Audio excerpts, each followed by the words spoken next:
walking alone, the streets are empty. The only thing I can see is my own silhouette. I'm getting stronger, step by step. Hello friends, ரொம்ப நாள் கழிச்சு உங்களை பார்க்குறதுல ரொம்ப சந்தோஷம். இன்றைக்கி நம்ம இந்த வீடியோவில் பார்க்க போகிறது என்னென்னா, ஒரு மார்ஃபிங் டுட்டோரியலை பற்றி நான் உங்களுக்கு சொல்லித்தர போகிறேன். நம்ம மார்ஃபிங் பண்ண போகிறது எதை வச்சுன்னா, இந்த சில்லியை வச்சு தான். இது ரொம்ப சிம்பிளான மார்ஃபிங் தான், இன்னும் அல்ட்ரா லெவல் அந்த மாதிரிலாம் கிடையாது. ரொம்ப நாள் கழிச்சு ஆரம்பிக்கிறதுனால ஒரு சிம்பிளாக ஒரு மார்ஃபிங் சொல்லித்தரலாம், ஷார்ட் அண்ட் ஸ்வீட்டாக ஒரு மார்ஃபிங் சொல்லித்தரலான்னு ஆரம்பிக்கிறேன். இன்னும் போக போக நான் உங்களுக்கு நல்ல டுட்டோரியல்ஸ் தரேன். கடந்த ஒரு 3-4 மாதமாக டுட்டோரியல் போடாததுக்கு ஐ எம் சாரி. நம்ம இப்போ இது விட்டுட்டு டுட்டோரியலுக்குள்ளே போகலான்னு நான் நினைக்கிறேன். ஓகே, ஆனாலும் உங்கள் சப்போர்ட்டுக்கு தேங்க்ஸ். இந்த மாதத்துக்குள்ளே எனக்கு வந்து ஒரு 2-3 சப்ஸ்கிரைபர்ஸ் எக்ஸ்ட்ரா ஆட் ஆனாங்க. நான் வீடியோவே போடலை, ஆனாலும் எனக்கு ஆட் ஆனாங்க. உங்கள் சப்போர்ட்டுக்கு தேங்க்ஸ். இனிமேல் கண்டினியூஸாக வீடியோ வர அளவுக்கு நான் பார்த்துக்கிறேன். ஓகே, நம்ம இப்போ வீடியோக்குள்ளே போகலாம். அதுக்கு நம்மளுக்கு வந்து இப்போ இந்த பென்சில் இமேஜ் தேவைப்படுது. இந்த இமேஜோட லிங்க்கும் அந்த சில்லி இமேஜோட லிங்க்கும் நான் கீழே கொடுத்துக்கிறேன். நீங்கள் ஒர்க் பண்ணி பார்க்கலாம். இந்த பென்சிலில் நம்மளுக்கு எந்த ஏரியா தேவைப்படுதுன்னா, இந்த இடம் வரைக்கும் தான் நம்மளுக்கு தேவைப்படுறது. அதாவது இந்த நிப்பிள் ஏரியா மட்டும்தான் நம்மளுக்கு தேவைப்படுறது. மற்ற எந்த இடமும் தேவைப்படுறது கிடையாது. செலெக்ஷன் டூல் இருந்ததுனால செலக்ட் ஆகிடுச்சு. டீசெலக்ட் கொடுத்துட்றேன். ஏற்கனவே இந்த செலெக்ஷன் டூல் பற்றிலாம் நான் உங்களுக்கு கிளாஸ் எடுத்துக்கிறேன். டுட்டோரியல்ஸ் ஆல்ரெடி போத்துக்கிறேன் ஃபுல்லாகவே. அது ஒரு லிங்க்கை நான் ஐ பட்டனில் தரேன், வேணால் அதில் போய் பாருங்கள். அது உங்களுக்கு நல்லா யூஸ்ஃபுல்லாக இருக்கும். இப்போ நான் வந்து ஃபுல் அண்ட் ஃபுல் எல்லாத்தையும் பற்றியும் நான் உங்களுக்கு சொல்ல போகிறதில்ல. ஏன்னா எல்லாத்தையும் பற்றியும் சொன்னால் டுட்டோரியல் ரொம்ப லாங்காக போகும். ஷார்ட் அண்ட் ஸ்வீட்டாக முடியறதுக்காக ஆல்ரெடி நான் க்ராப் பண்ணி வச்சிட்டேன். இங்கே பார்த்தீங்கன்னா இதை க்ராப் பண்ணிட்டேன். எப்படி நம்ம இதை க்ராப் பண்ணுறது, செலெக்ஷன் போகிறதெல்லாம் எப்படின்றத பற்றிலாம் நான் டுட்டோரியல் போட்டுக்கிறேன். அந்த லிங்க்கை நான் ஐ பட்டனில் தரேன், பாருங்கள். உங்களுக்கு அது ரொம்ப யூஸ்ஃபுல்லாக இருக்கும். இப்போ நம்ம இதை எப்படி கரெக்டாக இங்கே ஃபிக்ஸ் பண்ணிட்டு நம்ம எப்படி யூஸ் பண்ணுறதுன்றதை பற்றி பார்க்கலாம். இப்போ நம்ம வந்து இந்த கீழே வச்சுக்கலாம் இந்த லேயரை, அப்போ தான் நம்மளுக்கு கொஞ்சம் ஃப்ரீயாக இருக்கும். இப்போ நம்ம ஒர்க் பண்ண போகிற லேயர் இதுதான், அதனால் இந்த லேயரில் நம்ம செலக்ட் கொடுத்துக்கணும். இப்போ மூவ் ஐக்கான கிளிக் கொடுத்துட்டு கரெக்டாக ரொட்டேட் பண்ணி அந்த இதுவை ஃபிக்ஸ் பண்ணணும். அந்த இடத்துக்குள்ளே மார்ஃப் பண்ணுற இடத்துல அந்த மாதிரி ஃபிக்ஸ் பண்ணிட்ட பிறகு தான் நம்ம மார்ஃபிங் வேலையை ஸ்டார்ட் பண்ணோம்.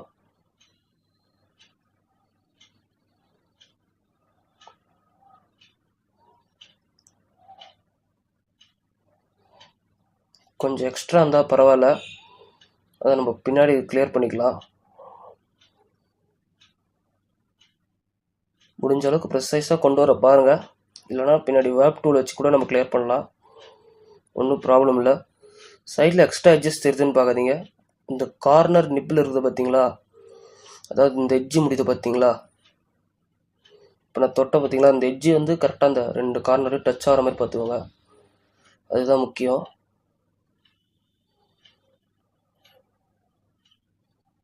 ஓரளவுக்கு டச் ஆகிடுச்சுன்னா போதும். இப்போ ஒரு பக்கம் டச் ஆகுது, ஆனால் இன்னொரு பக்கம் டச் ஆக மாட்டேங்குது. அதுக்கு நான் வழி சொல்கிறேன். வேப் டூலை பற்றி உங்களுக்கு தெரியும்னு நினைக்கிறேன். இந்த வேப் டூலை பற்றி ஆல்ரெடி நான் டுட்டோரியல் போட்டுக்கிறேன், அதை போய் பாருங்கள். அது உங்களுக்கு நல்லா யூஸ்ஃபுல்லாக இருக்கும்னு நினைக்கிறேன். இப்போ நம்ம வேப் டூலில் கண்டினியூ பண்ணலாம். அதே மாதிரி இன்னொரு விஷயம், இந்த வேப் டூல் எப்படின்னா, தொடர்ந்து 2 தடவை ஒரே டைம் யூஸ் பண்ணால், அப்படியே கண்டினியூஸாக யூஸ் பண்ணோன்னா வெளில வந்துடும் நிறைய இதுவில், அதாவது நிறைய ஃபோனில். என் ஃபோன்லேயே அதே மாதிரி வெளில வந்துடும். அதுக்கு நம்ம என்ன பண்ணணும், இதை சேவ் பண்ணிக்கணும். அப்பப்போ இந்த வேப் டூல் யூஸ் பண்ணுறது மட்டும் 2வது தடவை நம்ம யூஸ் பண்ணுற மாதிரி இருந்ததுன்னா, அப்போ தான் இந்த வேப் டூல் யூஸ் பண்ணுறதுக்கு நம்மளுக்கு கரெக்டாக இருக்கும். கரெக்டாக அட்ஜஸ்ட் பண்ணிக்கோங்க. உங்களுக்கு தேவையான மாதிரி அட்ஜஸ்ட் பண்ணிட்டு இப்போ பாருங்கள் கரெக்டாக இருக்கான்னு. கொஞ்சம் லைட்டாக நவுத்திக்கலாம், கொஞ்சம் இந்த சைடு லைட்டாக நவுத்திக்கலாம்.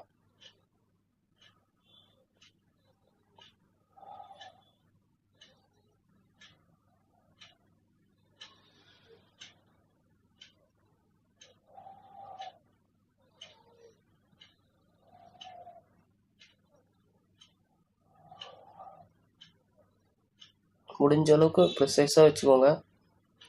தப்பாக வச்சிட்டிங்கன்னா அப்புறம் மார்ஃபிங் தெரிஞ்சிடும் ஈஸியாக. அந்த மாதிரி பார்த்துக்கோங்க. கொஞ்சம் நான் அண்டு கொடுத்துக்கிறேன். அது கொஞ்சம் கரெக்டாக வந்தது. இப்போ கொஞ்சம் மிஸ்டேக் ஆகிடுச்சு.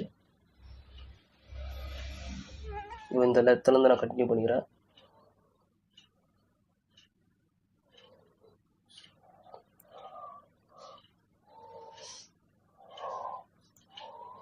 இப்போ எனக்கு இந்த மார்ஃபிங் ஓகே. ஆனால் நீங்கள் பார்த்தீங்கன்னா இங்கே தெரியும், இங்கே பின்னாடி தனியாக தெரியுது. இப்போ நான் முன்னாடி சொன்ன மாதிரி இது ஒரு தடவை சேவ் பண்ணிக்கிறேன். சேவிங் ப்ராசஸ் முடிஞ்சிச்சு. இப்போ நான் மறுபடியும் உள்ளே போகிறேன். இப்போ இது வந்து இன்னொரு எம்டி லேயர் போட்டுக்கிறேன். அந்த எம்டி லேயரை இந்த பென்சில் லேயர் கீழே கொண்டு வாங்க. இதில் ப்ரஷ் டூல் எடுத்துவாங்க. ப்ரஷ் டூவில் ஒயிட் கலர் செலக்டர் தான் பார்த்துவாங்க. இல்லைன்னா கலரில் இப்படி கிளிக் கொடுத்து அதை அப்படியே எடுத்துகிட்டு வந்து இங்கே ஃபில்டர் காப்பி பண்ணிக்கோங்க. காப்பி பண்ணிட்டு இங்கே அப்படியே ப்ரெஷ் பண்ணுங்கள். உள்ளே வந்துடாதீங்க. ப்ரஷ் சைஸ் கம் பண்ணிக்கோங்க.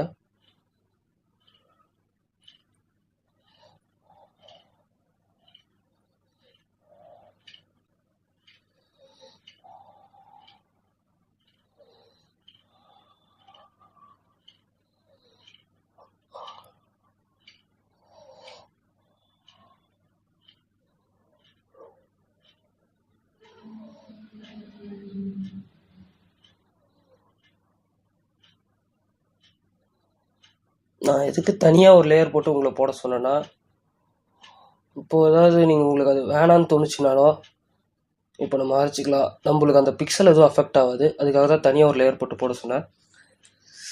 இப்போது மேக்ஸிமம் லெவல் ஆஃப் மார்ஃபிங் முடிஞ்சிச்சு. இப்போ இந்த டிப்பு இந்த பிளாக் கலரில் இருக்குது பார்த்தீங்களா, அதை நம்ம வந்து இப்போது ரெட் கலரில் மாற்ற போகிறோம். அது நம்மளுக்கு யூஸ் ஆக போகிறது இந்த ப்ரஷ் செலெக்ஷன் டூல் தான். ஆட் ஐக்கான் கிளிக் கொடுத்துட்டு ஆட் பண்ணிக்கோங்க.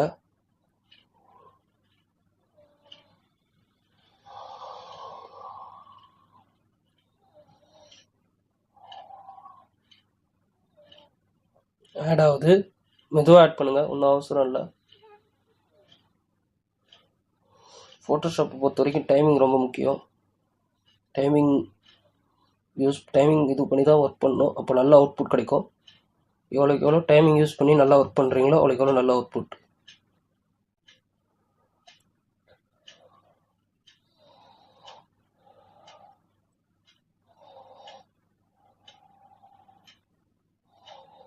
கொஞ்சம் லைட்டாக அட்ஜஸ்ட் பண்ணிக்கோங்க.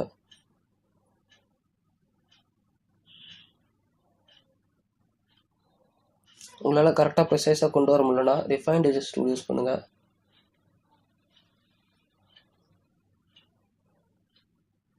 அந்த டூல் எங்கே இருக்குன்னா இங்கே இருக்குது பார்த்தீங்களா, கார்னர் கடைசியாக.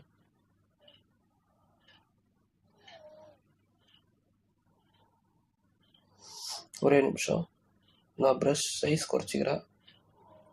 சைஸ் வந்து ஒரு 7 வச்சுக்கிறேன். ரொம்ப ஜாஸ்தியாகுது அதுவே. நம்ம பிக்சல் கம்மியாக இருக்கிறதுனால அது வந்து ஒர்க் ஆகலன்னு நினைக்கிறேன். நம்மளுக்கு ஐ பிக்சல் ரேஞ்சில் அது வந்து ஒர்க் ஆகும்.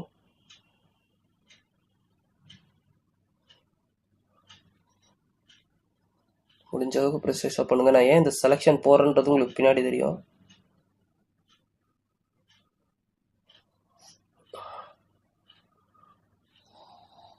இப்போ நம்ம இது வந்து இன்னொரு லேயரில் போட்டுக்கலாம். எம்டி லேயர் வச்சுக்கலாம். அதை எம்டி லேயரில் முக்கியமானது என்னென்னா இந்த பென்சிலுக்குள்ளே வரக்கூடாது. வெளில இருக்கிறத நம்ம எப்படியே ரிமூவ் பண்ணிக்கலாம். இந்த பிளாக் ஏரியாவுக்கு ரொம்ப உள்ளே வராமல் பார்த்துக்கோங்க, அதுதான் முக்கியம். வெளில வந்தால் நம்ம ரிமூவ் பண்ணிக்கலாம், சான்சஸ் இருக்குது. இப்போது நீங்கள் வந்து இந்த ஆப்ஷன் கிளிக் கொடுங்க. இதில் ரிஃபைன் கலர் கிளிக் கொடுங்க. சாரி, இந்த லேயரை அதுக்கு மேலே வச்சுக்கோங்க. அது நான் சொல்ல மறந்துட்டேன். ரீப்ளேஸ் கலர் கிளிக் கொடுத்துட்டிங்களா? ரீப்ளேஸ் கலரில் கொஞ்சம் டிம்மாக வச்சுக்கோங்க. இப்போது அந்த ரீப்ளேஸ் கலர் இங்கே இருக்குது பார்த்தீங்களா, இதை பற்றி நான் டுட்டோரியல் போட்டுக்கிறேன், வேணா அதை பாருங்கள். இப்போ இதுலேயே நான் உங்களுக்கு எக்ஸ்பிளைன் பண்ணுறேன். ரீப்ளேஸ் கலர் வந்து நம்ம எந்த கலர் மாற்றணும்னு நினைக்கிறோமோ அந்த கலர் வைக்கணும். இப்போ நான் ரெட் கலருக்கு மாற்றணும்னு நினைக்கிறேன், ரெட் கலர் வச்சுக்கிறேன்.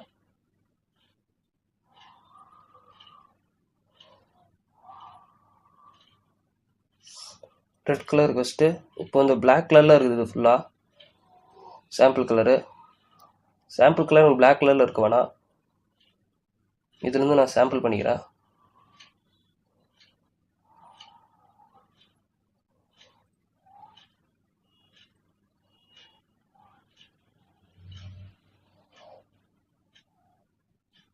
இதுலேருந்து நான் சாம்பிள் பண்ணி இப்போ கலர் நம்மளுக்கு வந்து அது ரொம்ப டார்க் கலராக இருக்குது.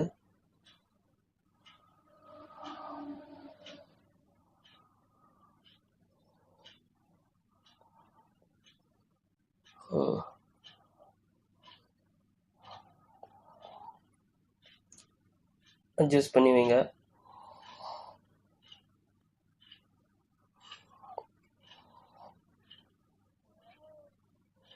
கொஞ்சம் டைம் எடுங்க சாம்பிள் கலருக்கு. ஒரு 2-3 சாம்பிள் எடுத்து பாருங்கள் எது உங்களுக்கு கரெக்டாக ஒர்க் அவுட் ஆகுதுன்னு. ரொம்ப டார்க்காகவும் எடுக்கக்கூடாது, ரொம்ப லைட்டாகவும் இருக்கக்கூடாது, மிட் டோனாக எடுக்கணும், அதான் ஒர்க் ஆகும்.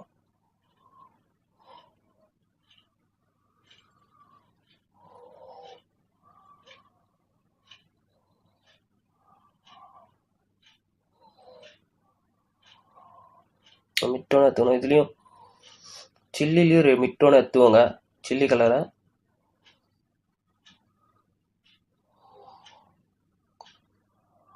இப்போ இந்த கலர் ஓகே.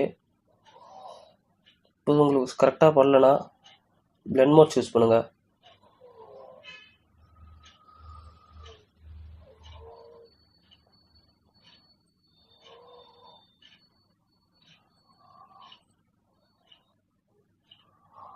இப்போ இதை பார்க்கறதுக்கு வந்து ரெட் கலரில் இருக்குது.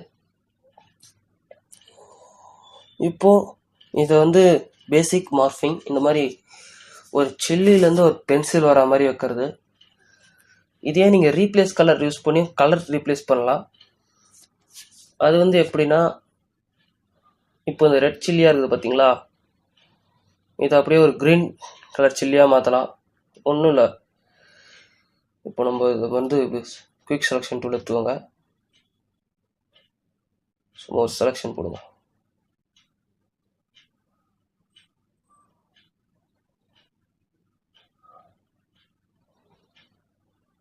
சும்மா அப்படியே ரொம்ப ப்ரிசைஸெல்லாம் இருக்கணும், சாரி.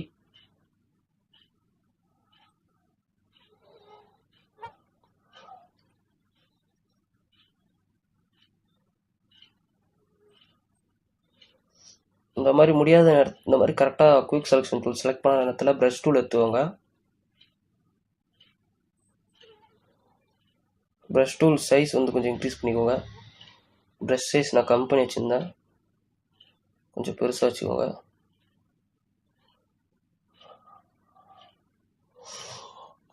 ப்ரஷ் டூல் இந்த நேரத்தில் நம்மளுக்கு கை கொடுக்கும். செலெக்ஷன் டூல் சரியாக ஒர்க் ஆகலைன்னா ப்ரஷ் டூல் சரி கரெக்டாக ஒர்க் ஆகும். ஃபோட்டோஷாப்பில் நல்ல ஒரு அல்காரிதம் யூஸ் பண்ணியிருப்பாங்க, அதனால் நம்மளுக்கு வந்து முடிஞ்ச அளவுக்கு நல்ல செலெக்ஷன் தான் கிடைக்கும்.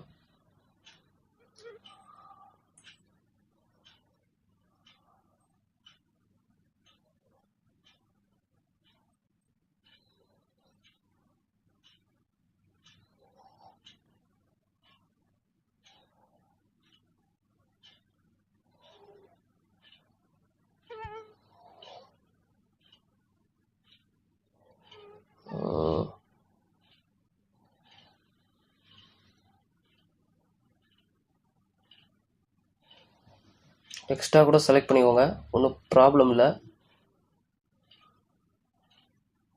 அதாவது இந்த பென்சில் ஏரியாவில் எக்ஸ்ட்ரா செலக்ட் பண்ணிக்கோங்க, வெளில எக்ஸ்ட்ரா செலக்ட் பண்ணக்கூடாது.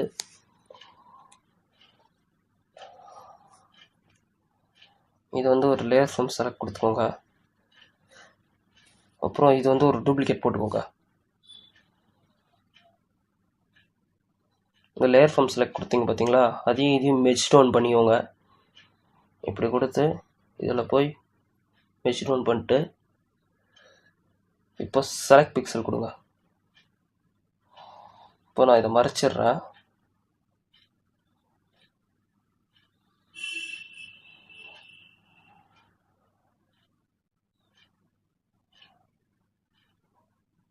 ஒரே நிமிஷம். செலெக்ஷன் நான் கொஞ்சம் மைனஸ் பண்ணிக்கிறேன். ஏன்னா இப்போ நான் வந்து இதில் கட் பண்ண போகிறேன் அந்த பென் நிப்பை. சாரி.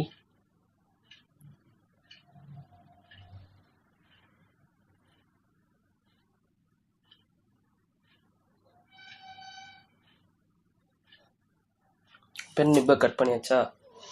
இப்போ அதுக்கு பதிலாக நான் இந்த இடத்துல வந்து ஒரு க்ரீன் கலரில் இப்போ நான் உங்களுக்கு க்ரீன் சில்லியாக மாற்றி காட்டுறேன் பாருங்கள். இதே ரீப்ளேஸ் கலர் யூஸ் பண்ணியும் பண்ணலாம். செலக்ட் பிக்சல் கொடுத்துக்கோங்க. ரீப்ளேஸ் கலர் போங்க. ரீப்ளேஸ் கலரில் ரெட்லேருந்து க்ரீன் மாற்றிக்கோங்க.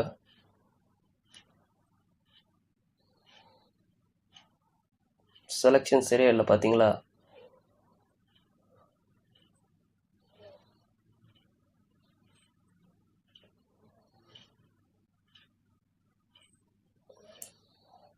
செலெக்ஷன் சரியாக இருந்தால் தான் சரியாக வரும். நானே விட்டுட்டேன். நீங்கள் கொஞ்சம் நல்லா பார்த்துக்கோங்க.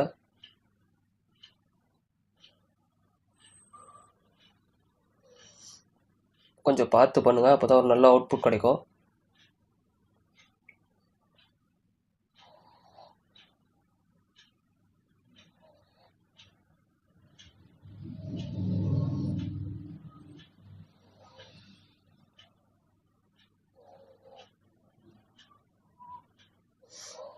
சில்லி வந்து டார்க் கலரில் இருக்கும், நம்ம பால் பச்சை கலரில் வச்சிட்டோம்.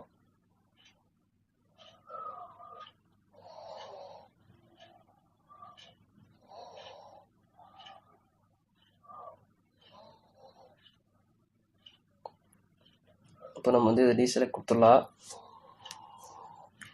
இப்போ இதை பார்த்தீங்கன்னா அப்படியே ஒரு க்ரீன் சில்லி ஆட்டமே இருக்கா? இந்த மாதிரி தான் ரீப்ளேஸ் கலர் கொடுத்தும் பண்ணலாம். ஓகே ஃப்ரெண்ட்ஸ், இன்றைக்கி நான் வந்து உங்களுக்கு பேசிக்கான ஒரு டுட்டோரியல் தான் போட்டுக்கிறேன். உங்களுக்கு இந்த டுட்டோரியல் பிடிச்சிருந்ததுன்னா லைக் பண்ணுங்கள், கமெண்ட் பண்ணுங்கள், ஷேர் பண்ணுங்கள். மறக்காமல் என் சேனலுக்கு சப்ஸ்கிரைப் பண்ணுங்கள். இன்னொரு இன்ட்ரெஸ்டிங்கான வீடியோவில் இன்னும் அடுத்த வாரத்தில் நான் உங்களை மறுபடியும் மீட் பண்ணுறேன். அது வரைக்கும் சந்தோஷமாக இருங்க. பாய் பாய்.